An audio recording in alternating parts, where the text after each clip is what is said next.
Hello दोस्तों, आज के इस वीडियो लेक्चर में हम बात करेंगे RRB group D exam 17/9/2018 third shift के बारे में। इससे पहले 17/9/2018 फर्स्ट शिफ्ट और थर्ड शिफ्ट करवा चुके हैं।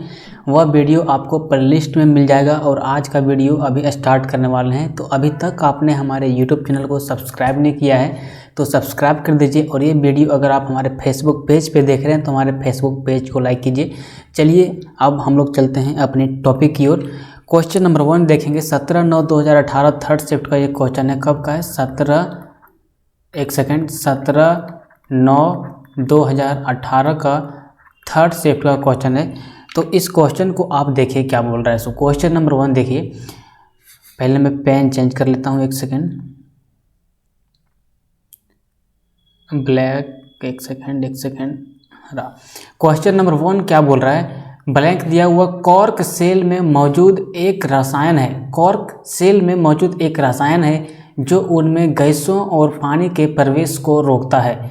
तो कौन सा कॉर्क है जो उनमें गैस को और पानी के प्रवेश को रोकता है? तो इसका सही आंसर होगा option number 3, suberin. Suberin cork cell में मौजूद एक ऐसा रसायन है जो गैसों और पानी के क्या करता है? प्रवेश को रोक देता है। तो इसका सही आंसर होगा ऑप्शन नंबर 3 यानी सुबेरिन। ठीक है, नेक्स्ट क्वेश्चन देखिए क्या बोल रहा है। नेक्स्ट क्वेश्चन बोल रहा है कि बेकिंग पाउडर, ये जो आपको बेकिंग पाउडर यहाँ पे दिख रहा है, बेकिंग पाउडर, ये बेकिंग पाउडर किसका और किसका मिश्रण होता है? तो इसका सही उत्तर होगा option number 2, sodium hydrogen carbonate. Sodium hydrogen carbonate और टार्टेरिक एसिड, ये दोनों का मिश्रण होता है कौन? Baking powder. किसका किसका? सोडियम हाइड्रोजन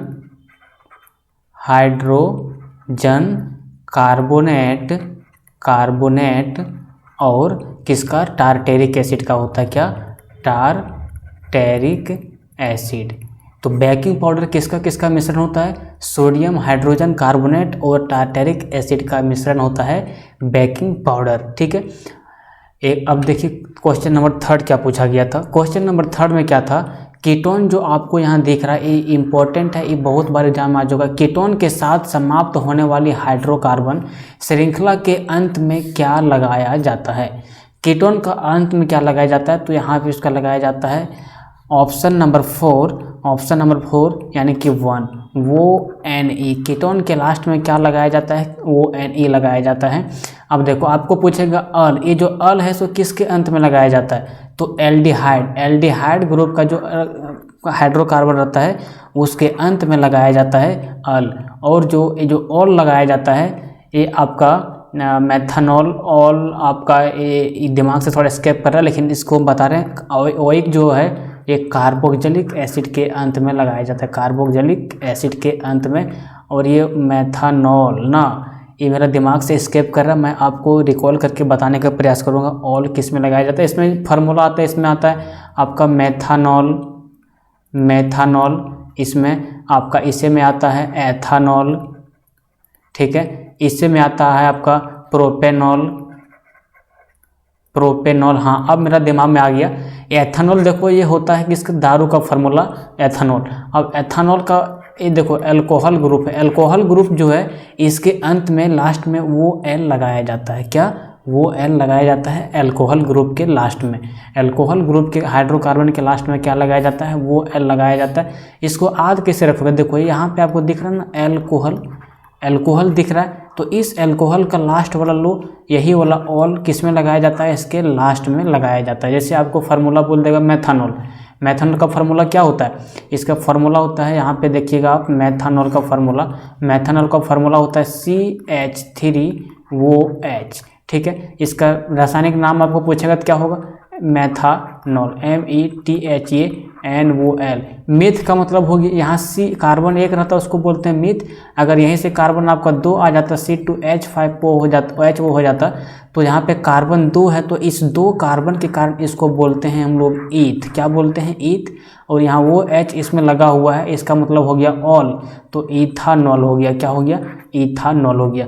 यहीं पे आपका अगर 3 कार्बन रहता है जैसे C3H7 वो H रहता, तो 3 कार्बन के कारण यहाँ जो 3 कार्बन दिख रहा है इस 3 कार्बन के यहाँ कारण हो जाएगा आपका प्रोपेन और इस वो H के कारण यहाँ पे क्या हो जाएगा, वॉल हो जाएगा।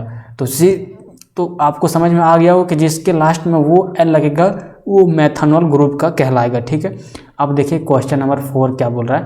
क्वेश्चन नंबर 4 बोल रहा है कि पौधों में स्रावित होने वाला हार्मोन जिसके कारण उसका तना सूरज की ओर झुकता है क्या कहलाता है। वो कौन सा हार्मोन रहता है जिसके वजह से उसका तना जो है वो सूरज की ओर झुकता है। तो इसका सही आंसर होगा ऑप्शन नंबर 1 ऑक्सिन हार्मोन। पौधों के अंदर एक हार्मोन होता है जिस हार्मोन का नाम ऑक्सिन हार्मोन होता है। उस हार्मोन के वजह से आपका जो पेड़ पौधे का जो पत्तियां होती है वो सूरज की ओर झुक जाती है। जैसे मान लो आपका ये पेड़ है और इस पेड़ में मान लो आपका पत्तियां हैं इस पेड़ में क्या है, पत्तियां हैं। तो ये पत्तियां किसकी ओर घूम जाता है, तो ये पत्तियां सूर्य की ओर घूम जाता है। किस हार्मोन की वजह से, तो ऑक्सिन हार्मोन की वजह से। ऑक्सिन हार्मोन बोलेगा कौन रिलीज करता है, तो पेड़ पौधे रिलीज करते हैं। अब आते हैं क्वेश्चन नंबर 5। क्वेश्चन नंबर 5 क्या बोल रहा है, क्वेश्चन नंबर 5 पे आप गौर करेंगे। क्वेश्चन नंबर 5 बोल रहा है कार्य करने की दर क्या कहलाती है। तो कार्य करने की दर क्या कहलाती है, शक्ति कहलाती है। आपको इस समझने में बड़ा दिक्कत होता है कार्य करने की दर क्या कहलाती है। दर का जब जहाँ भी आपका दर आ जाएगा समझना 1 सेकंड में करने की क्षमता बता रहा है। जैसे आपको बोलेगा कार्य करने की दर, तो 1 सेकंड में कोई आदमी कितना काम कर रहा है, 1 सेकंड में कोई आदमी कितना काम कर रहा है, उसी काम को बोलते हैं हम लोग क्या, शक्ति बोलते हैं। जैसे शक्ति का फॉर्मूला आप सब देखिए, शक्ति को इंग्लिश में हम लोग बोलते हैं पावर। क्या बोलते हैं इसको, पावर बोलते हैं। और इस पावर का फॉर्मूला होता है वर्क अपॉन टाइम। क्या होता है, वर्क अपॉन टाइम। ठीक है, वर्क अपॉन टाइम होता है। देखो कोई आदमी मान लो कि T समय में W काम कर रहा है। क्या कर रहा है, कोई आदमी T समय में W काम कर रहा है, तो वो आदमी 1 सेकंड में कितना काम करेगा, 1 सेकंड में काम करेगा कितना, वर्क बटा टाइम। T इधर है गुना में तो इधर हो जाएगा भागा में। तो 1 सेकंड में किए गए कार्य को क्या बोलते हैं, शक्ति बोलते हैं। तो कार्य करने की दर क्या कहलाएगी, शक्ति कहलाएगी। ठीक है, आपको समझ में आ गया होगा यहाँ। और इसका शक्ति का फॉर्मूला वर्क बाय टाइम होता है। इसका आप अगर निकालोगे डायमेंशनल फार्मूला, तो इसका वर्क का डायमेंशनल फार्मूला होता है ML/T-2 और यहाँ से T का डायमेंशनल फार्मूला होता है T+1 होता है।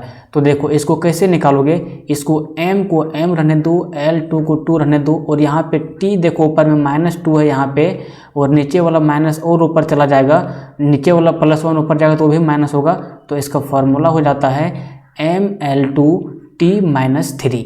तो कार्य करने की दर क्या कहलाती है, शक्ति कहलाती है। इसका डायमेंशनल फार्मूला आपको पूछ दे तो इसका डायमेंशनल फार्मूला होता है ML2-3। ठीक है, अब बढ़ते हैं नेक्स्ट क्वेश्चन की ओर। नेक्स्ट क्वेश्चन क्या बोल रहा है, देखिए यहाँ पे बोल रहा है किसी विस्फोट के कारण समुद्र के तल पर बनने वाली लहरें कैसी लहरें होती है। तो किसी विस्फोट के कारण समुद्र के तल पर बनने वाली लहरों को अनुदैर्घ्य लहरें बोलते हैं। क्या बोलते हैं, अनुदैर्घ्य लहरें उसको बोलते हैं। जैसे मान लो कि ये आपका समुद्र है और इस समुद्र में कोई बम का विस्फोट हो गया, तो इस बम के विस्फोट होने से समुद्र में जो ये लहर उठने लगती है, इस लहर को बोलते हैं अनुदैर्घ्य लहर बोलते हैं। क्या बोलते हैं, अनुदैर्घ्य लहर बोलते हैं। ठीक है, तो इसका ऑप्शन नंबर 4 इसका सही होगा। अब देखिए क्वेश्चन नंबर 7 क्या बोल रहा है। क्वेश्चन नंबर 7 क्या बोल रहा है, यहाँ पे फोकस करेंगे आप। बोल रहा है पहाड़ से गिर रहे किसी पिंड में होती है। पहाड़ से मान लो कि ये आपका पहाड़ है और इस पहाड़ से कोई पिंड, मान लो यहाँ पे कोई पिंड रखा हुआ है, 1 सेकेंड, मान लो, हाँ इसको मैं यही पे से दिखाता हूँ। ये मान लो कोई पिंड है और ये पिंड ऊपर से गिर रहा है, तो इस पिंड में कौन सी ऊर्जा होगी, इसके बारे में आपको पूछ रहा है। तो इसमें कौन सी ऊर्जा होगी, तो इसमें गतिज ऊर्जा और स्थितिज ऊर्जा दोनों होगी। सबसे पहले आप समझो गतिज ऊर्जा क्या होता है और स्थितिज ऊर्जा क्या होता है। मैं आपको ब्रीफ में समझाने का प्रयास करूं तो गतिज ऊर्जा के बारे में आपको समझा देता हूं। कोई भी वस्तु में गति के कारण कोई भी वस्तु में जो उसमें ऊर्जा बनती है उसे बोलते हैं गतिज ऊर्जा। और स्थितिज ऊर्जा किसको बोलते हैं, स्थिति की वजह से किसी वस्तु में बनने वाली ऊर्जा को हम लोग बोलते हैं स्थितिज ऊर्जा। किसकी वजह से बनने वाली ऊर्जा को, स्थिति की वजह से। अब देखो मान लो कि ये यहाँ से कोई पिंड है और ये पहाड़ से नीचे की ओर गिर रहा है, तो नीचे की ओर गिर रहा है तो इसमें गति आया है, तो गति की वजह से होने वाले ऊर्जा को कौन सा ऊर्जा बोलते हैं, गतिज ऊर्जा बोलते हैं। और मान लो कि ये पिंड अभी यहाँ है, कोई ये पिंड का पोजीशन अभी यहाँ, इसका स्थिति अभी यहाँ पे, यही पिंड मान लो अगर नीचे आ जाएगा तो इसका स्थिति यहाँ पे आएगा, तो यहाँ पे इसका स्थिति की वजह से स्थितिज ऊर्जा बना और गति के कारण इसका गतिज ऊर्जा बन गया। अब यही पिंड मान लो ऊपर से नीचे आया और ये पिंड यहाँ पे आके स्थित हो गया, तो यहाँ पे इसका स्थिति की वजह से बनने वाली ऊर्जा को स्थितिज ऊर्जा बोलेंगे। और इसमें गति है, उस गतिज ऊर्जा, गति के कारण इसमें बनने वाली ऊर्जा को गतिज ऊर्जा बोलेंगे। तो पहाड़ से गिर रहे किसी पिंड में कौन सी ऊर्जा होती है, तो गतिज ऊर्जा भी होती है और स्थितिज ऊर्जा भी होती है, ये दोनों होती है। उम्मीद करते हैं कि आपको समझ में आया होगा। समझ में आया तो लाइक का बटन जरूर क्लिक कीजिए ताकि मुझे मोटिवेशन मिले नेक्स्ट वीडियो लाने में। अब देखिए नेक्स्ट क्वेश्चन क्या बोल रहा है, नेक्स्ट क्वेश्चन क्या बोल रहा है, नेक्स्ट क्वेश्चन पे आप फोकस करेंगे। क्वेश्चन नंबर 8, कार्य शून्य होने की स्थिति में विस्थापन को इंग्लिश में बोलते हैं क्या, डिस्प्लेसमेंट। क्या इसको इंग्लिश में बोलते हैं, डिस्प्लेसमेंट।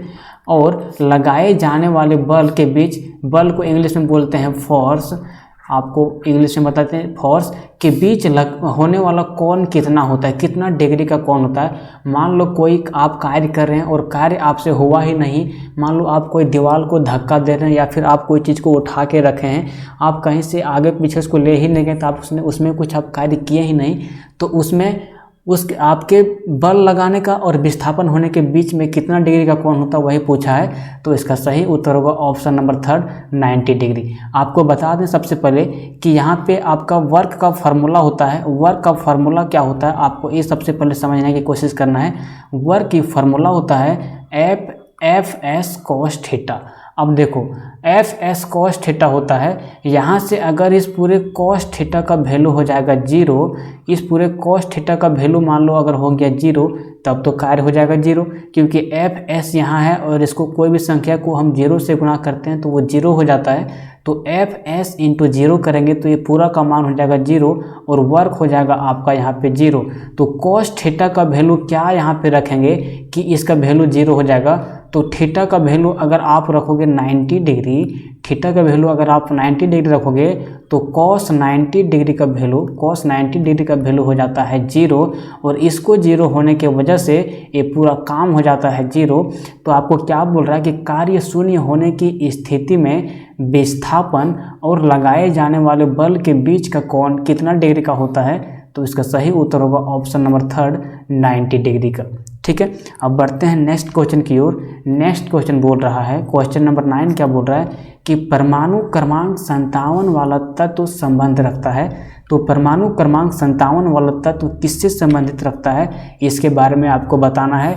इसका बहुत लड़का लोग ऑप्शन नंबर मार देता है एफ ब्लॉक, लेकिन ऑप्शन नंबर 4 मारता है एफ ब्लॉक, लेकिन इसका ऑप्शन नंबर 4 एफ ब्लॉक नहीं होगा। इसका सही उत्तर होगा ऑप्शन नंबर 3 डी ब्लॉक। ये जो 57 में आपका तत्व है ना, इसमें लैंथेनाइड आता है, क्या आता है, लैंथेनाइड आता है इसमें 57 में। लेकिन इसके बाद वाला जो तत्व है इसको डी ब्लॉक में, इसको एफ ब्लॉक में एक्चुअली लोकेटेड कर दिया जाता है, लेकिन एफ ब्लॉक में होता नहीं है, वहाँ पे लिख दिया जाता है कि ये डी ब्लॉक में है। इसके जस्ट बाद जो 58 से आपका तत्व स्टार्ट होता है, 58 से 71 और 89 से 103, 58 से 71 वाले तत्व और 89 से 103 वाले तत्व, ये दोनों तत्व किस में आते हैं, एफ ब्लॉक में आते हैं। किसमें, एफ ब्लॉक में आते हैं। लेकिन यहाँ जो 57 है ना, इसको भी 58 वाला में ही लोकेट कर दिया जाता है, इसलिए लड़का लोग गलती से एफ ब्लॉक मार देता है आंसर, लेकिन इसका सही उत्तर होगा डी ब्लॉक। तो परमाणु क्रमांक 57 वाला तत्व किससे संबंधित है, तो वो डी ब्लॉक से संबंधित है। इसको आप विशेष रूप से फोकस कीजिएगा, इसको लैंथेनाइड बोलते हैं 57 वाले तत्व को। ठीक है, आपको समझ में आ गया होगा। अब बढ़ते हैं नेक्स्ट क्वेश्चन की ओर। नेक्स्ट क्वेश्चन आपको क्या बोल रहा है, नेक्स्ट क्वेश्चन बोल रहा है कि अधिक अंतरकोशीय प्रसार के लिए ब्लैंक स्पेस दिया है, कोशिकाएं विरल रूप में संरचित होती है। तो इसका आंसर क्या होगा, कोलेनकाइमा होगा या फिर स्क्लेरेनकाइमा होगा या फिर पैरेनकाइमा होगा या फिर फ्लोएम होगा। तो इसका सही उत्तर होगा ऑप्शन नंबर 3 पैरेनकाइमा। पैरेनकाइमा जो है सो अधिक अंतरकोशीय प्रसार के लिए पैरेनकाइमा की कोशिकाएं क्या होती है, विरल रूप में संरचित होती है। किसमें होती है संरचित, तो विरल रूप में। विरल का मतलब आपको याद रखना, एक होता है विरल, एक होता है विरल और एक यहाँ से होता है आपका सघन, एक होता है विरल और एक होता है सघन। सघन को इंग्लिश में बोलते हैं डेंस, क्या बोलते हैं इसको इंग्लिश में? डेंस। और विरल को बोलते हैं रेयर। जैसे इसका एग्जाम्पल से मैं आपको समझाने का प्रयास करूं, आपको दे देगा मान लो 1 kg लोहा और आपको दे देगा आपको 1 kg रुआ, तो आपको बोलेगा कि कौन इसमें ज़्यादा डेंस है, मतलब कौन सघन है, किस में इसका अणु जो सबसे ज़्यादा सटा सटा है, इसका परमाणु सबसे ज़्यादा सटा सटा है।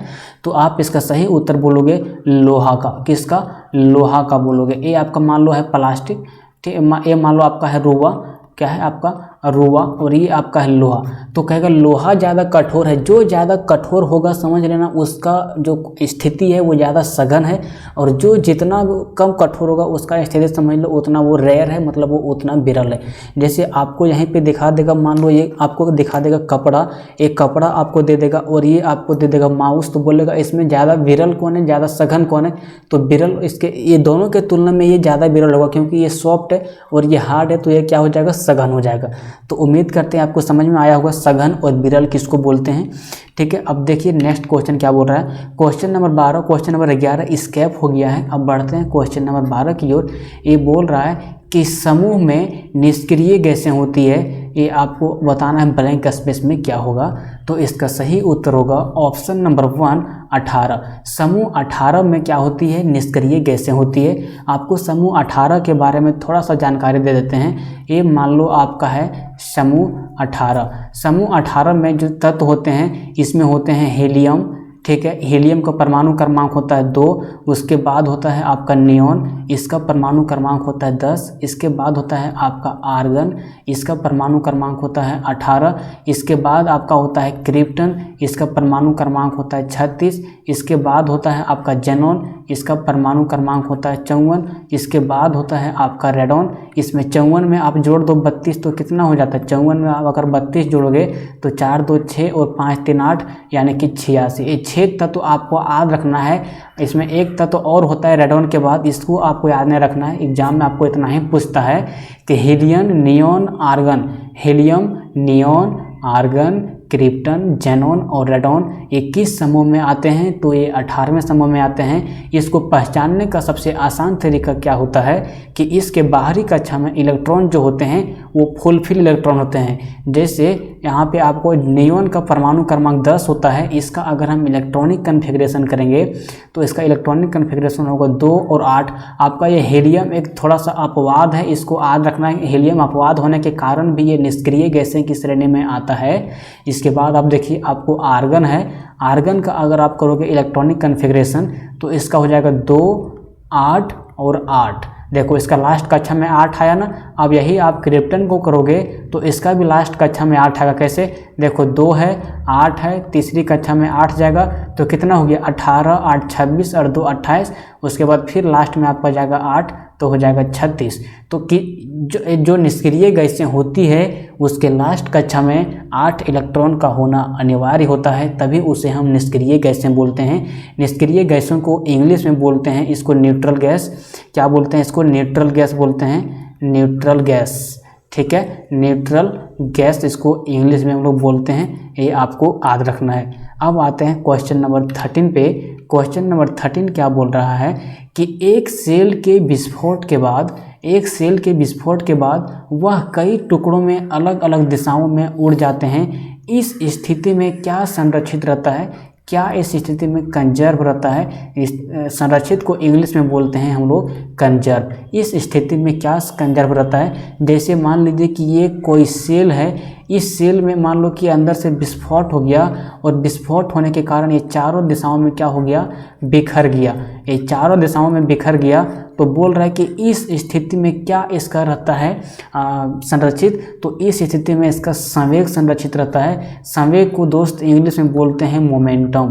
क्या बोलते हैं इसको इंग्लिश में? इसको इंग्लिश में बोलते हैं मोमेंटम। और इसका फॉर्मूला, इसको डिनोट करते हैं मोमेंटम को P से, और इसका फॉर्मूला होता है m इंटू वी यानी मास इंटू वेलोसिटी। m का मतलब यहाँ से हो जाएगा आपका मास और v से आपका हो जाएगा यहाँ से वेलोसिटी। ठीक है, मास इंटू वेलोसिटी इसको बोलते हैं। मास को इंग्लिश में बोलते हैं कार्य और आपका वेलोसिटी को हिंदी में बोलते हैं आपका वेग। ठीक है, अब यहीं से दोस्त अगर आपको पूछ ले कि मोमेंटम का जो होता है एम भी, इसका तो फार्मूला आप बता दिए, लेकिन इसका एस आई यूनिट क्या होता है। तो इसका एस आई यूनिट निकालने के लिए क्या करोगे, यहाँ पे एम का हो जाएगा आपका यूनिट किलोग्राम, और वेलोसिटी का आपका यूनिट होता है मीटर और पर सेकेंड। क्या होता है, मीटर पर सेकेंड होता है वेलोसिटी का एस आई यूनिट। अब इसका आपको बोलेगा एस आई यूनिट क्या होता है, तो किलोग्राम मीटर पर सेकेंड होता है। अब यही चीज़ आपको अगर पूछ दे डायमेंशनल फार्मूला इसका क्या होता है, तो डायमेंशनल फार्मूला क्या होगा, केजी को हम डिनोट करते हैं एम से डायमेंशनल फार्मूला में, मीटर को हम डिनोट करते हैं एल से, और सेकेंड को हम डिनोट करते हैं टी से। अब देखो इसको एस को टी से डिनोट करते हैं, लेकिन इसके ऊपर -1 है, तो यहाँ पे हम -1 कर देंगे। तो देखो इसका डायमेंशनल फार्मूला हो जाता है MLT-1। ये सारे क्वेश्चन एग्जाम में पूछते हैं, इसलिए हम आपको बताते हैं, हम आपको वही चीज़ बताते हैं जो आपको एग्जाम पॉइंट ऑफ व्यू से रिलेवेंट हो। हम एक्स्ट्रा चीज़ें आपको कुछ भी करवाने का प्रयास नहीं करते हैं। उससे आपको अगर आपको हम एक्स्ट्रा चीज़ें करवाएंगे तो आप खुद मेरा चैनल को सब्सक्राइब नहीं करोगे, आपको लगेगा इररिलेवेंट चीज़ बता रहा है। इसलिए हम प्रीवियस ईयर का क्वेश्चन लेके ही आपको समझाने का प्रयास करते हैं। अब देखो नेक्स्ट क्वेश्चन क्या बोल रहा है, नेक्स्ट क्वेश्चन बोल रहा है कि साधारण नमक के विलयन के निर्माण के लिए सोडियम हाइड्रोक्साइड, दोस्त इसको इंग्लिश में हम इसको इंग्लिश में नहीं, इसका आप रासायनिक फार्मूला देखोगे तो NaOH होता है, के साथ अभिक्रिया करता है। यहाँ पे आपको ब्लैंक स्पेस में भरना है, तो इसका सही उत्तर होगा सोडियम क्लोराइड। इसको बोलते हैं, इसका केमिकल फार्मूला होता है NaCl। अब देखो आपको कैसे इसका साधारण नमक सोडियम क्लोराइड हाइड्रोक्लोरिक एसिड, ये दोस्त ये थोड़ा सा इसमें मिस्टेक हो गया, आप थोड़ा सा इसको माफ़ कीजिएगा। इसका सही उत्तर होगा ऑप्शन नंबर 4 हाइड्रोक्लोरिक एसिड। अब देखो इसका कैसे क्या मामला है। सो साधारण नमक के विलयन के निर्माण के लिए, साधारण नमक के विलयन के निर्माण के लिए इसका फार्मूला क्या होता है, NaCl होता है। तो NaCl के निर्माण के लिए सोडियम हाइड्रोक्साइड को किसके साथ अभिक्रिया करते हैं, तो हाइड्रोक्लोरिक एसिड के साथ करते हैं। इसका फार्मूला होता है HCl। अब देखो इसको किस तरह से मुझे देखेंगे, इसका रिएक्शन कैसे होता है। देखो इसका रिएक्शन कैसे होता है, यहाँ से NaOH है, NaOH को अगर हम HCl के साथ अभिक्रिया करवाते हैं, तो NaOH को HCl से अभिक्रिया करवाएंगे, तो ये आपका Na है, ये Cl से जाके अभिक्रिया कर लेगा, और ये जो यहाँ पे OH है, ये H के साथ जाके जुड़ जाएगा। तो Na अगर Cl के साथ जाके जुड़ेगा तो यहाँ से निर्माण करेगा NaCl, और यहाँ से OH जो है ये H के साथ जुड़ेगा, तो ये दोनों मिल के बन जाएगा H2O। तो देखो ये सोडियम हाइड्रोक्साइड है और हाइड्रोक्लोरिक एसिड है, ये दोनों को अगर अभिक्रिया करवाएं तो सोडियम क्लोराइड का निर्माण हुआ और प्लस में वाटर का निर्माण हुआ। तो यहाँ पे क्वेश्चन में आपको क्या बोल रहा है, यहाँ पे देखिए आप कि साधारण नमक का फॉर्मूला क्या होता है, इसी को बोलते हैं हम लोग भाई साल्ट बोलते हैं, इसी को सोडियम क्लोराइड को। इसके निर्माण के लिए सोडियम हाइड्रोक्साइड को HCl के साथ अभिक्रिया करवाते हैं। अब देखिए नेक्स्ट क्वेश्चन क्या बोल रहा है, नेक्स्ट क्वेश्चन बोल रहा है कि किसी वस्तु का चंद्रमा पर भार, इसको ब्लैंक स्पेस में आपको भरना है, इसका पृथ्वी के भार पर इतना होता है। अब इसका सही उत्तर होगा ऑप्शन नंबर 1। देखिए किसी भी वस्तु का चंद्रमा पर भार, अगर पृथ्वी पर उस वस्तु का भार 6 न्यूटन है तो चंद्रमा पर उसका भार होगा 1 न्यूटन। देखो 1/6 है ना, इसको आप इस तरह से भी लिख सकते हो 1:6। तो ये जो यहाँ पे 1 आपको दिख रहा है, ये 1 ये आपका चंद्रमा पर के भार को दर्शाता है। किसके भार को दर्शाता है, चंद्रमा पर आपका भार क्या है ये उसको दर्शाता है। और ये आपको यहाँ 6 दिख रहा है, ये आपका पृथ्वी पर कितना भार है वो दर्शाता है। जैसे अगर पृथ्वी पर आपका भार है 12 न्यूटन तो चंद्रमा पर आपका भार हो जाएगा 2 न्यूटन। कैसे होगा, देखो इसको 6 को 2 से गुना किए तो हो गया 12 न्यूटन, 6 को 2 से गुना किए तो हो गया 12 न्यूटन। इसी तरह 1 को अगर हम 2 से गुना करेंगे तो ये भी होगा 12 न्यूटन। अगर आपको कहेगा कि आपका भार चंद्रमा पर अगर 4 न्यूटन है तो आपका भार पृथ्वी पर कितना न्यूटन होगा, तो देखो आपका चंद्रमा पर भार हो गया 4 न्यूटन, चंद्रमा का भार से आप 2 से गुना किए तो इसको भी आप 2 से गुना करो तो ये आपका हो जाएगा 24 न्यूटन। अगर भार आपका चंद्रमा पर 4 न्यूटन है तो पृथ्वी पर हो जाएगा 24 न्यूटन। आपका इसको काट के रेशियो आपका 1/6 बचना ही चाहिए। जैसे मान लो इसको काटोगे तो 4 × 4 होगा और 4 × 6 = 24 होगा, तो 1:6 हो गया ना। तो आपका 1:6 का रेशियो हमेशा बचना चाहिए। तो इस तरह से टोटल 15 क्वेश्चन कंप्लीट होता है। जीएस में 40 क्वेश्चन पूछता ही और 15 क्वेश्चन आपका साइंस का पूछ दिया, तो आपका कितना क्वेश्चन कवर हो गया आप खुद फोकस कर पा रहे होंगे।